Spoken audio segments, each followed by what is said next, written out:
Thank you Ratul ভাই। রাতুল ভাই? কিন্তু তোমার সাথে কোনো কথা নাই। কালকে রাত্রে বাড়ি না বললো আমার ফোন কাইটা দিছো কেন? তার ফোন কাটবো না, কার ফোন কাটবো? একটা ইচ্ছাই বাকি, রাতুল আর শালুর বিয়েটা দেখে যাওয়া। ঈদের আগে এইসব বিয়ে শাদীর আলাপ তুললেন না, এমনিতেই তো আমাদের আনন্দের সীমা নাই। রকিবের বিয়ের কথা আগে তুলেন। ঈদের পরে রাতুল আর রকিব দুই ভাইয়ের একসাথে বিয়ে দিয়ে দিই। রাতুলের মামার বাড়ি, তাদেরকেও ব্যাপারটা জানাইতে হবে, যাতে তারা সময় মতো আসতে পারে। মন খারাপ হয়ে গেছে কেন আপনার? রাতুলের বাবার বিয়েটা মেনে নেননি, এরপর তাদের সাথে তোমার আর কোনো যোগাযোগ হয় নাই? চিনাম। আমরা রাতুলের মামার বাড়িতে যাব।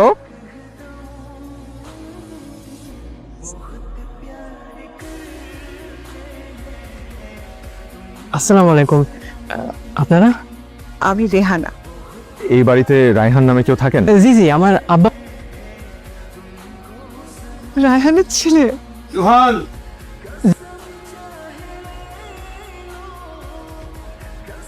বাবা, ওকে বলে দে 28 বছর আগে আমার মেয়ে মরে গেছে। রায়হান, ওদের আমার বাড়ি থেকে বেরিয়ে যেতে বল।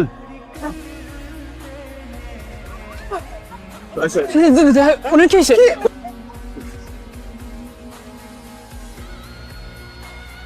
ডাক্তারের ব্যবস্থা আছে? আম্মা ব্যথা।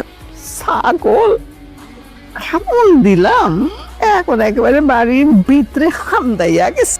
দাদির কাছ থেকে শিখছো না? এই বাড়ির মানুষের স্বাভাবিক না করা পর্যন্ত এই বিছনা ছাইরা উঠতেছি না। আনকালচার্ড, একেবারে অসভ্য। আসসালামু আলাইকুম তালুল সাহেব। আচ্ছা, আমাদের আসলে এরকম হুট করে আপনাদের না জানাই চলে আসাটা, কিন্তু আমরা খুব নিরুপায়। 2 দিন যদি থাকার অনুমতি দিতেন। রায়হান, মার ঘর কোনটা? দাদি তো অনেক আগেই মারা গেছেন। কি হয়েছে? মন খারাপ? আমাদের এখানে আসাই উচিত হয় না শালু। মা কতটা কষ্ট পাচ্ছে। এখানে না আসলে চাচি তো জানতেও পারতো না। আমি আমার মাকে কখনো এত ভেঙে পড়তে দেখি নাই আগে। এখানে কিছু কইতেও পারি না। আল্লাহ যা করেন ভালোর জন্যই করেন। কিন্তু এখানে আসার পর থেকে একটা মানুষও আমার সাথে কথা বলে নাই। তোমার দিয়ে হবে না। মামা মামা, এই যে আপনার ভাইগনা রাতুল আপনার সাথে কথা বলবে, শরম পায়। কিছু বলবা? আসসালামু আলাইকুম। ওয়ালাইকুম আসসালাম। ভালো আছেন আপনি? ভালো ছিলাম, তোমরা আসার পরে ভালো নাই। আমি কখনো মামা বাড়িতে আসি নাই তো, প্রথমবার আসলাম। সৌভাগ্য হয় নাই কখনো আসার। পারতেছি যে আসলে আমরা আনইনভাইটেড গেস্টের মতো হুট করে চলে আসছি। কি যেন নাম তোমার? রাতুল। ইমোশনাল গল্প তো ভালোই ভাবছ, এসব গল্প না ওইসব জায়গায় শোনাবা, যে এখানে শুনলে কাজে লাগবে। আসসালামু আলাইকুম মামি। ওয়ালাইকুম সালাম। শালু, কেমন আছো? আমি খুব ভালো আছি। তোমাদের সাথে তো আমাদের কথা বলা নিষেধ। মা কাউরে আবার করো না, হ্যাঁ? তোমার সাথে যে আমি কথা বলছি। আমি পাগল নাকি? এই বাড়িতে একমাত্র ভালো মানুষ এসেছেন আপনি। আপনি ওই জন্য একটা ফেরেশতা টুকরা। আমি অনেক সাদাসিধা মানুষ তো। যে বাড়িতে মাইয়া মানুষ কম, সেই বাড়িতে পুরুষের মন হয় সুপ্ত। একদম আমার মনের কথা। ঠিক কইছি না? আমার ছেলেটা আছে না, রোহান, ওরে আরেকটু বড় হলে বিয়া দিয়ে দিই। আমার বোনের একটা মেয়ে আছে, খুব সুন্দর বাবারে। দেখতে, কিন্তু তোমার মামা একটু রাজি না। কাজিনের সাথে বিয়া তো সে দেখতেই পারে না। কি করেন আপনি? খুবই। আমি জানি আমার মায়ের উপর আপনাদের অনেক রাগ, কিন্তু আমি কি করছি? এই প্রথম আমাকে দেখলেন, একটাবার তো বুকে জড়ায় নিতে পারতেন। এই প্রথম আমাকে দেখলেন, একটাবার তো বুকে জড়ায় নিতে পারতেন। এখানে আসাটা ঠিক হয় নাই। আমার জন্য আপনাদের এত অপমানিত হতে হচ্ছে। রাতুল, আমার না এখানে মনটা টিকছে না রে, কারণ এই বাড়িটা আগের মতো নাই। মানুষ বদলে গেলে বাড়িও বদলে যায়। কিন্তু এই বাড়ির মানুষগুলো আমার খুব আপনজন। কিন্তু তারা তো তোমাকে এখন আর আপন ভাবে না। এত অপমান, এত কিছু আমাকে সহ্য করতেই হবে। কেন মা? যখন তুমি আর আমি একা ছিলাম তখন কই, তারা তো কোনো খবর নিতে আসে নাই। কথাটা তুমি ভুল বললা। রাতুল, এই অপমানটা কিন্তু আমার প্রাপ্য রে। আমি রহমান বাড়ির মান সম্মান ধুলায় মিশিয়ে দিয়ে তোর বাবার হাত ধরে চলে গিয়েছিলাম। যত খারাপ কথা বলুক, তুই তাদের সাথে একদম বেয়াদবি করবি না। মনে হয় একটা বিপদের মধ্যেই পড়ে গেলাম। কথা বলছি। এই তোমরা কারা? মামি শালু। ওয়ালাইকুম সালাম। কোন দোকানের আলু? এটা আমার মামা বাড়ি। আমার তো কোনো বোন ছিল বলে মনে হয় না। আপনি কে? আমি হালিম। হ্যাঁ, কোন দোকানে আলিম? সরি। I like. আপনি কি আমেরিকা থাকতেন? রেহানা রহমানের ছেলে। রেহানের ছেলে? সমস্যা নেই, উনি আমাদের লোক। আসসালামু আলাইকুম। আরে ভাইজান, তুমি এখানে? দেরি করলে যে? তোমরাও তো ডাকুন। বিদেশে ছিলাম, কেউ কইতে পারে না তুই কোথায় থাকিস। আর যোগাযোগ করে লাভ কি বলো? তাহলে আসলি, এই দুটোর বিয়ে তোমাদের ছাড়া কিভাবে বিয়ে দিয়ে বলো? কিন্তু আমি যাব এটা কনফার্ম। তুমি না বলছিলা তোমার একটাই আপন ভাই। ঠিকই বলছে মা, আমি তার আপন ভাই না, ফুফাতো ভাই।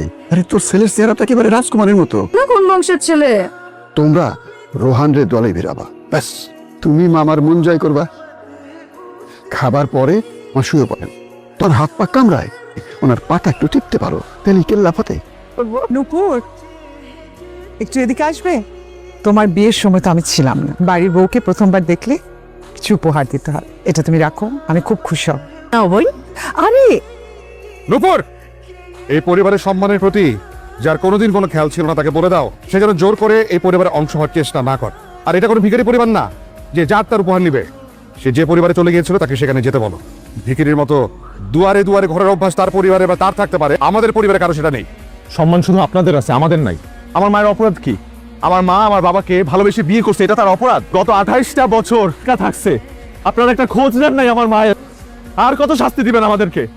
নিজের বোনকে এতটা বছর পর দেখছেন, একটা বারও কি একটু মনে হলো না এখানে আসার পর থেকে তারা আমাদেরকে কন্টিনিউয়াসলি অপমান করে যাচ্ছে? আমার মায়ের তো অনেক দোষ আপনাদের চোখে, তাহলে আমার চাচাদের কি দোষ, আমার চাচিদের কি দোষ? আমার তাদের সাথেই ধরে আচরণ কেন করছেন? কারণ আমার বাপটা মারা গেছে, আমি আসলে চাইছি আমার মা যাতে আমার তার পরিবারটাকে ফেরত পায়। অনেক শক্ত মানুষ আপনারা। কালকে সকালবেলা আমি আমার পরিবার নিয়ে এই বাড়ি ছেড়ে চলে যাচ্ছি। আমার এই প্রশ্নের উত্তর চাই, আর মা তার ভালোবাসার মানুষকে বিয়ে করে কি এমন অপরাধ করে? যেমন মা, তার ছেলে তো এমন বেয়াদবি হবে। মায়ের সম্মানে আঘাত লাগলে কোনো ছেলে চুপ করে থাকতে পারে না, প্রতিবাদী হয়ে ওঠে। এই কথা নাই, তোমার মা যদি পালিয়ে গিয়ে বিয়ে করে, আমার মা সেটা মেনে নিতে পারেনি। এর ফল কি হয়েছিল? আমার মা স্ট্রোক করে মারা গেছে।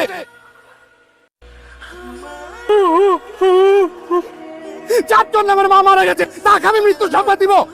তাকে তার পরিবারকে আমার এই বাড়িতে খাই দেব?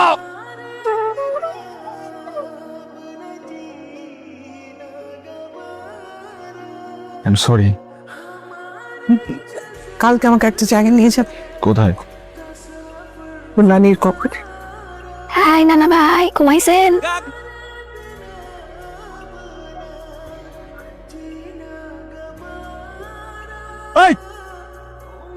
শালুরে কোথাও খুঁজে পাইতেছে না। নাউজুবিল্লাহ, বিয়া ঠিক হওয়ার মধ্যে আবার ইটিশ পিটিশে কি আছে?